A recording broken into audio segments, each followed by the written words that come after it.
এইবার আসেন মুজাদ্দাদ আল ফেসানি, আমি মাজার জিয়ারত করেছি রহমতুল্লাহ আলাইহি। ওই জামানার কত বড় ওলি। আকবর বাদশার সাথে ঝামেলা হলো দ্বীনে এলাহি বলে একটা সংগঠন নিয়ে। আকবর বাদশাহ ওই আল্লাহর ওলি মুজাদ্দাদ আল ফেসানিকে জেলের মধ্যে ঢুকাইয়া দিল। জেলের তালা মেরে দিয়ে আকবর বাদশাহ চাবি পকেটে করে ঘুরতো। ওকে জেলখানায় পচায়ে মারবো।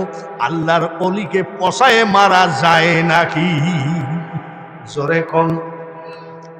এই কোরআন শরীফের সূরা ইউনূসের ৬২ নম্বর আয়াতের ভিতরে আল্লাহ বলেন, আলা ইন্না আউলিয়া আল্লাহি লা খাউফুন আলাইহিম ওয়ালা হুম ইয়াহজানুন। আল্লাহ তাআলা বলে, আমার বন্ধুদের কোনো ভয় নাই, চিন্তা নাই, টেনশন নাই, ওদের জন্য আমি আল্লাহই যথেষ্ট। জেলখানার মধ্যে ঢুকাইয়ে দিয়েছে। আকবর বাদশার ছেলে একটা বাঘ ধরে খাঁচার মধ্যে ঢুকায় রাখছে, ১ মাস খেতে দেয় নাই। ক্ষুধার্ত রাখছে, ১ মাস খেতে দেয় নাই বাঘটাকে। কারণ হলো মুজাদ্দাদ আল ফেসানি যেই জেলখানার মধ্যে আসে, বাঘটাকে ওই জেলখানার মধ্যে ঢুকাইয়ে দেব। হাড় হাড্ডি ফেপসি কলিজা কল্লা বাঘ সব চাবায়ে খাবে। বাদশা ফ্যামিলির জন্য কোনো বিচার হবে না। জেলখানার তালা খুলে বাঘ ঢুকাইয়ে দিয়েছে। কতদিন খাইনি বাঘ? জোরে কম। ১ মাসের ক্ষুধার্ত বাঘ জেলখানার মধ্যে ঢুকাইয়ে দিয়েছে।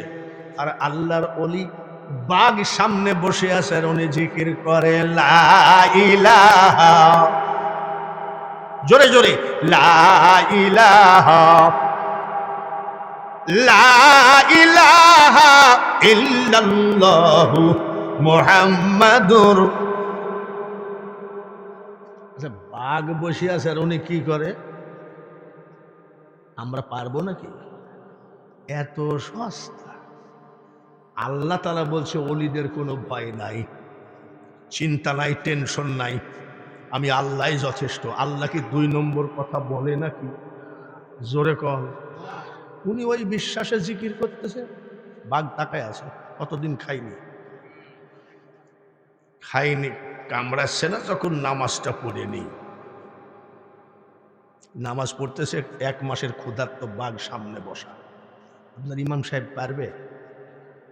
খোদার কসম আমার দ্বারাই সম্ভব। আমি যদি পড়ি নামাজে দাঁড়াই, বাঘ তো দূরের কথা, এইরকম মোটা যদি ৩.৫ হাত লম্বা সাপ আমার দিকে আসে, আমি বলবো বিসমিল্লাহি রাব্বিল আলামিন, মানে বিসমিল্লাহ সূরা ফাতিহার মধ্যে ঢুকবে, ঠিক কিনা? আর যদি বাঘ এসে সামনে দাঁড়াই, দেখবেন আল্লাহর ভয়ে না বাঘের ভয়ে। জোরে কম। আল্লাহর ওলি বাঘের ভয়ে নয়, আল্লাহর ভয়ে সেজদা দিয়ে কয় সুবহানা রব্বিয়াল আলা। বাঘটাকে আছে ১ মাস খাই নাই। আমার আল্লাহ বলে বাঘ রে, সুবহানাল্লাহ কোন। আমার আল্লাহ বলে বাঘ রে, তোর সামনে যে ওলি নামাজ আদায় করে ওটা আমার বন্ধু। কামড়ানো তো দূরের কথা, আমার বন্ধুর গায়ে যদি তোর আঙ্গুলের আঁসুর দেখি রে, দেখবি কত সাজা তোকে আমি দিই। বাঘ চুপ হয়ে বসে আছে। নিষেধ করলো কে? বাঘকে নিষেধ করলো কে? কাপ ধরে বসে আছে। কাঁপবে আল্লাহর ওলি, এখন কাঁপে কে? জোরে কোন। হাদিসে লিখন আউলিয়ারা রহে জিন্দা, নাই তাদের মরণ। খবরদার, ৪ দোকানে চিন্তা করে কাউকে বদনাম করেন না। বক্তা কাল পীরেদের বিরুদ্ধে বলেছে, আমি ভণ্ড পীরের বিরুদ্ধে বলেছি। খাঁটি পীরের পক্ষে আছে কি নাই? গাঁজা খাইছে, পীর আর মুরিদ একসাথে গাঁজা খাইছে। যে গাঁজা খাতে খাতে এমন খাওয়া খাইছে, বাড়ি যাই ওর বকে বলছে, ও মা বক হাসিস কে? আমি জর্দা দিয়ে পান খাই, তারপর আবার ইন্ডিয়ান জর্দা, খুব সুস্বাদু। ধুলাউড়ি মাদ্রাসা কাউসারিয়া কামেল মাদ্রাসায় গেছি, আমার কিছু ভক্তবিন্দু করে, দাদা এটা পান খাবো, আমি জোরদার। বলছে আল উলামা ওয়ারাসাতুল আম্বিয়া, হাদিস মারছিস। বলছে আপনারা নবীজির ওয়ারেস, আপনার পান খেলে অসুবিধা। আমি জর্দা খাওয়া তোর অভ্যাস আছে নাকি? না, খাইসনি। দাদা খাও, একটা পান যদি না দিই ওরা কাল কি বলবে, বাঙালি হুজুর এত কৃপণ, একটা পানও দেয় না। খান। পান খেয়ে বসে আছে, স্যার বন্ধুবাদ শুনতেছে, কি জর্দা? ইন্ডিয়ান জর্দা। জর্দা দিয়ে পান খেয়ে কয় প্রধান বক্তা 3টা না 4টা? জোরে কন, প্রধান বক্তা কয়টা? আর ওই বাটপার কয় প্রধান বক্তা 3টা না 4টা? কিসে ধরছে জোরে কন? এক জর্দায় যদি এক বক্তা 4টা দেখে, ফিরে আইসো মসজিদে, ফিরে আইসো মাদ্রাসায়, ওই গাঁজার আড্ডা থেকে ফিরে আইসো। জর্দা দিয়ে পান খেয়ে যদি এক বক্তা 4 জন দেখে, গাঁজা খেয়ে বাড়ি যায়, বউকে কয় ও মা বউ কই। আমি সব ভণ্ড তরিকার থেকে বের হয়ে এসে দেখাইয়ে দিলাম। এইবার আল্লাহর ওলি বলে নামাজ পড়া হয়েছে, আবার তসবিহ জপে। এরে কামড়ায় না কে? আল্লাহর ওলি জিজ্ঞাসা করে, বাগরে আকবর বাদশার বেটা, তোরে 1 মাস খেতে দেয় নাই, তুই আমারে কামড়াইস না কেন? বাঘ চোখের পানি ফেলে কান্দে। আরে হুজুর, আপনি যখন নামাজ আদায় করেন গো, আমার আল্লাহ ডাক দিয়ে বলে, বাগরে তোর সামনে যে নামাজ আদায় করে রে, ওটা আমার একদম বন্ধু মানুষ। কামড়ানো তো দূরের কথা, তোর আঙ্গুলের আসর যদি আমার বন্ধুর গায়ে দেখি, সিমেন্ট হলো, রড হলো, কালেকশন হলো, কিন্তু সেক্রেটারির বাবা আলহাজ আবু বকরের আশাটা মিটাইতে পারলাম না। ওনার ইচ্ছা ছিল একটু কারবালার ওয়াজ শোনা।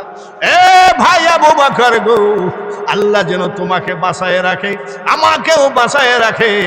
এই কালেকশনের জালসায় কারবালার ওয়াজ হয় না, তার কারণ ইমাম হাসান হুসাইন একজন বিষ খেলো, আর একজন জবাই হলো।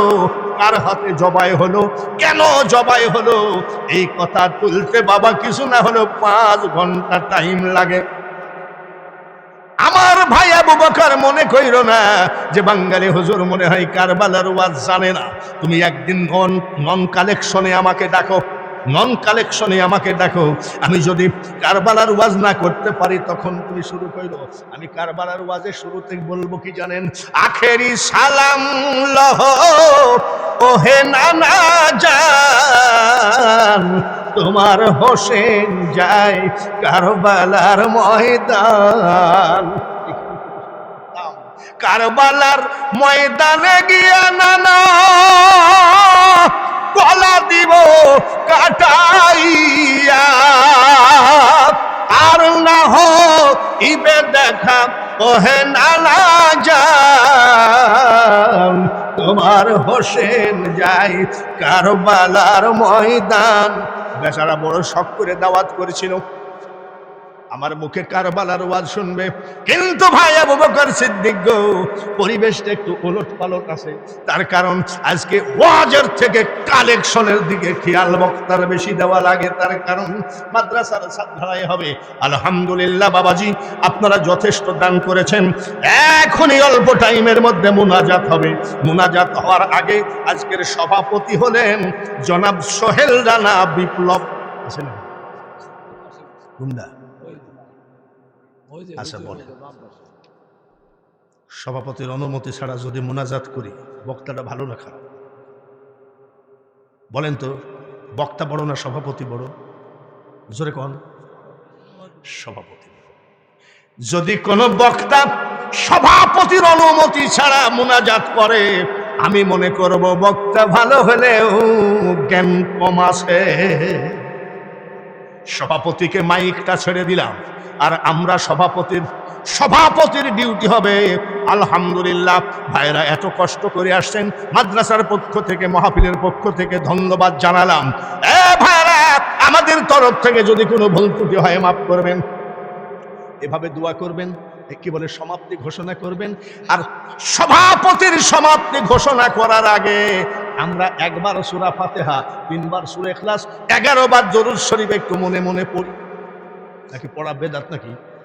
একবার সূরা ফাতিহা, 3 বার সূরা ربنا ظلمنا أنفسنا وإن لم تغفر لنا وترحمنا لنكونن من الخاسرين ربنا تقبل منا إنك أنت السميع العليم وتب علينا إنك أنت التواب الرحيم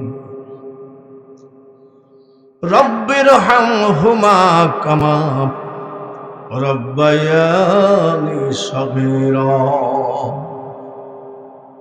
উলামায়ে কেরাম, মই মুরব্বী যুবক,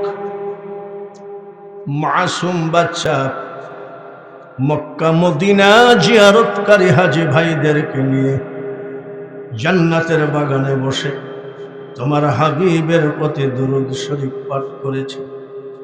ভুল ত্রুটি ক্ষমা করে দিও। দুরূদের হাদিয়া সোনার মদিনায় নবীজির রওজা পাকে পৌঁছায় দিও। तमाम পৃথিবীর নবী বলি, গৌস, কুতুব, আউলিয়া, আম্বিয়া, শহীদ, শহীদান, সাহাবায়ে কেরাম, খোলাফায়ে রাশিদিন, পীর মাশায়েখ, ওলি বুজুর্গ প্রত্যেকের দরবারে দরুদের হাদিয়া পৌঁছা। ডাইনে বামে, পিছনের সামনে, পর্দার আড়ালে যতগুলি বান্দা বান্দি হাত তুলেছে, কার মা কবরে, কার বাবা কবরে, সব তোমার জানা। যতগুলো এতিম সন্তান হাত তুলেছে, এতিমের হাতের দিকে তাকিয়ে কিয়ামত পর্যন্ত মা বাবার কবরকে জান্নাতের বাগান বানিয়ে দিও। সাল্লাল্লাহু তাআলা আলা খায়রি খালকিহি মুহাম্মাদিন ওয়া আলা আলিহি ওয়া আসহাবিহি আজমাইন ওয়ারহামনা মা'হুম লা ইলাহা ইল্লাল্লাহু মুহাম্মাদুর রাসূলুল্লাহ। লা ইলাহা, লা ইলাহা, সবাই লা ইলাহা, লা ইলাহা, লা ইলাহা ইল্লাল্লাহু মুহাম্মাদুর রাসূলুল্লাহ। সবাই বলি সাল্লাল্লাহু। নুরানি তালিমুল কোরআন হাফিজিয়া মাদ্রাসার উদ্যোগে 41তম ঐতিহাসিক তাফসিরুল কোরআন মাহফিল সভাপতিত্ব করছেন জনাব মোহাম্মদ সোহেল রানা বিপ্লব। প্রধান অতিথি আলহাজ মোহাম্মদ শহীদুল বারী। আমন্ত্রিত অতিথি অনেক।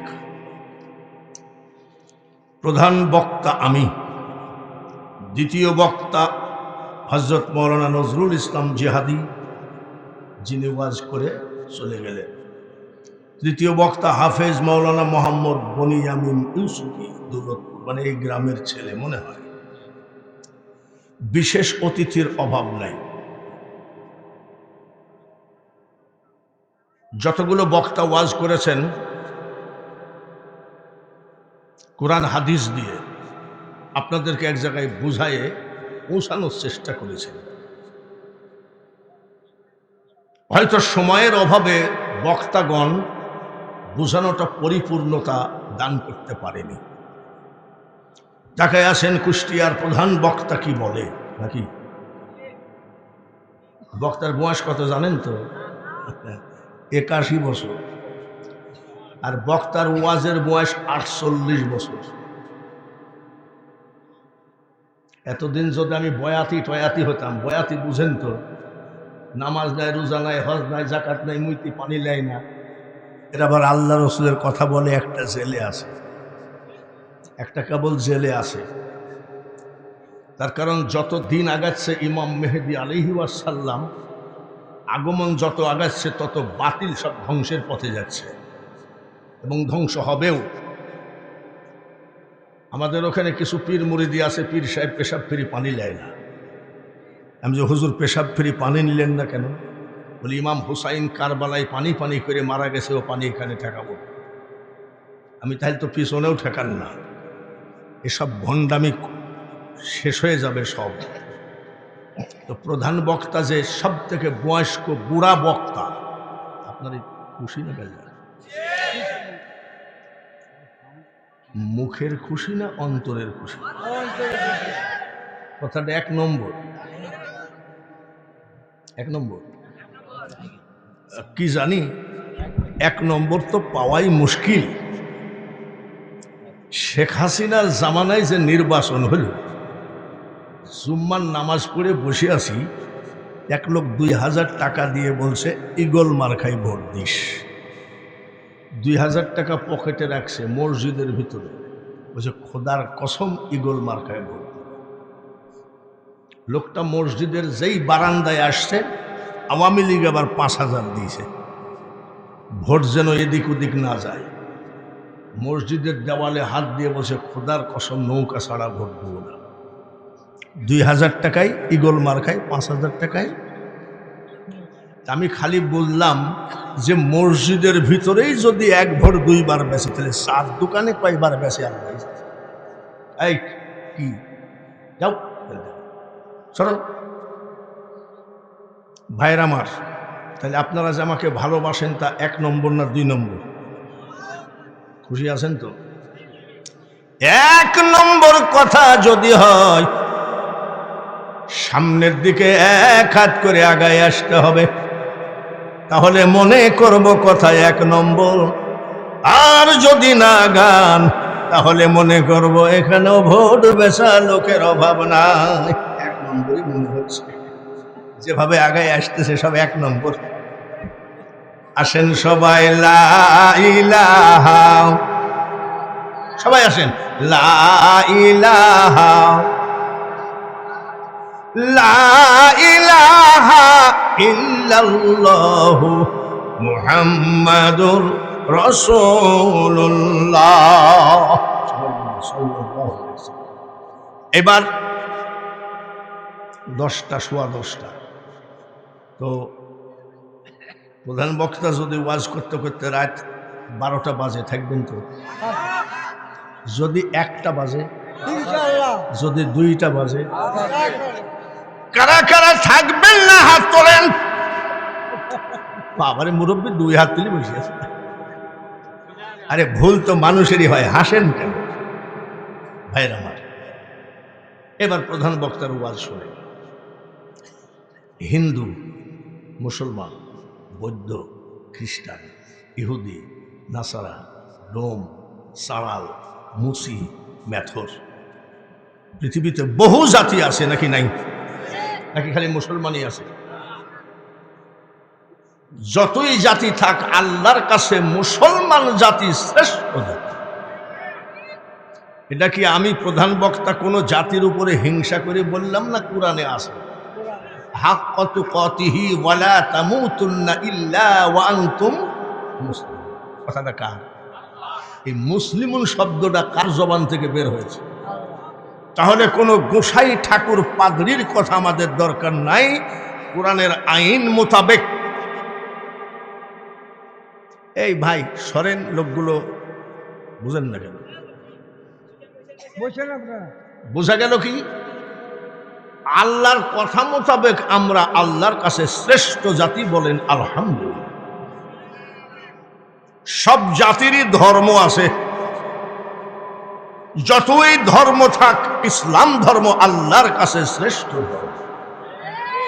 এটাকে আমি কোনো জাতির উপরে হিংসা করে বললাম? ইন্নাদ দীনা ইনদাল্লাহিল ইসলাম। তাহলে আমরা বুঝে নিলাম আমাদের জোর জুলুমের কোনো ব্যাপার না, আল্লাহর জবানের কথা, পৃথিবীতে সব থেকে শ্রেষ্ঠ ধর্ম হলো ইসলাম। এর প্রধান বক্তার কাছ থেকে দুইটা জিনিস পেলাম, জাতি শ্রেষ্ঠ, ধর্ম শ্রেষ্ঠ। সব জাতিরই কিতাব আছে, ওদের কিতাব বাথরুমে বসে পড়লেও গুনাহ নাই। আর বিনা ওযুতে টাচ করা যাবে না কাদের কিতাব? নাম বলেন, বলেন আলহামদুলিল্লাহ। মাদ্রাসার ছেলেরা কোরআন শরীফ পড়ে, রেহেল কাঠ নাকি কি কাঠ? রেহেল কাঠ যদি একটা জায়গায় পড়ে থাকে, বুকে হাত দিয়ে বলেন কেউ পা দিয়ে দাঁড়ায় থাকতে পারে? কারণ কি?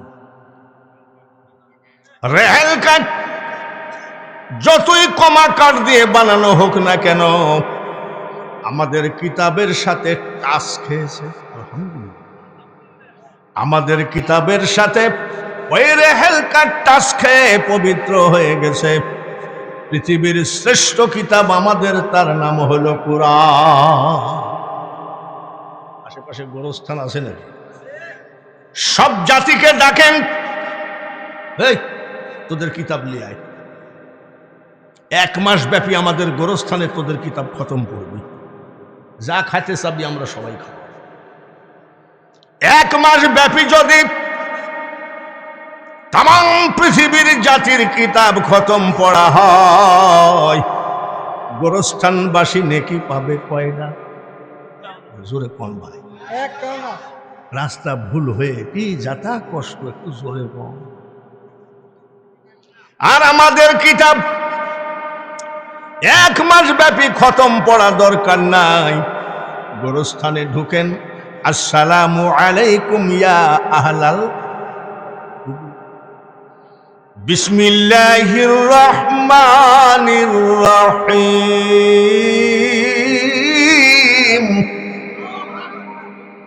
নেকি শুরু হয়ে গেছে। একটা অক্ষরে কটা? বলেন আলহামদুলিল্লাহ। আলিফ লাম মিম, আলিফ লাম মিম 3টা অক্ষর পড়ছে। গোরস্থানবাসী নেকি পাইল কয়টা? আর এদিক ওদিকে তাকানোর দরকার নাই। জাতি আমরা শ্রেষ্ঠ, ধর্ম আমাদের শ্রেষ্ঠ, কিতাব আমাদের শ্রেষ্ঠ। বিসমিল্লাহির রহমানির রহিম,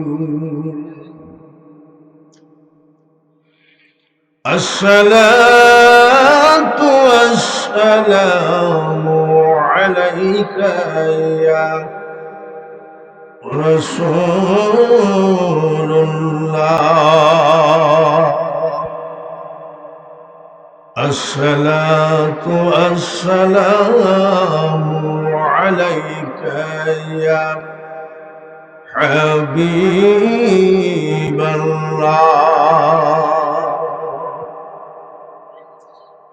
الصلاة والسلام عليك يا رحمة للعالمين، لقد جاءكم رسول من أنفسكم عزيز عليه ما عنتم حريص عليكم بالمؤمنين رؤوف رحيم، فإن تولوا فقل حسبي الله لا إله إلا هو عليه توكلت وهو رب العرش العظيم. ما كان محمد أبا أحد من رجالكم ولكن رسول الله وخاتم النبيين وكان الله بكل شيء عليما إن الله وملائكته يصلون على النبي يا أيها الذين آمنوا صلوا عليه وسلموا تسليما اللهم صل على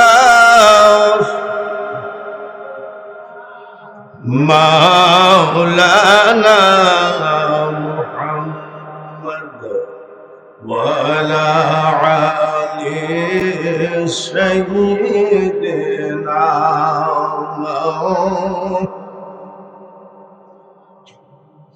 নবীর প্রেমে নাম যেমন কেন বসে আছো বুঝি না উম্মতের মায়ায় কান্দেন নবী শুয়ে সোনার মদিনা আল্লাহুম্মা সবাই পড়ি সাল্লি আলা مولانا محمد وعلى آل سيدنا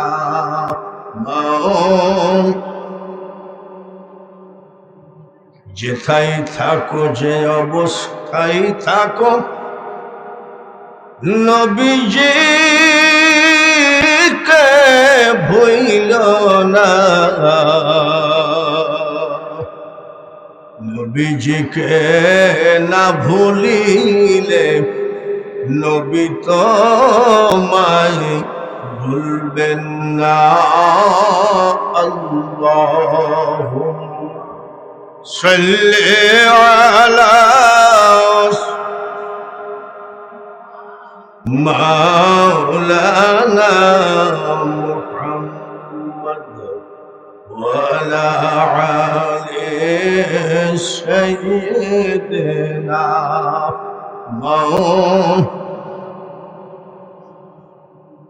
মুনাজাত করি আল্লাহুম্মা আমিন।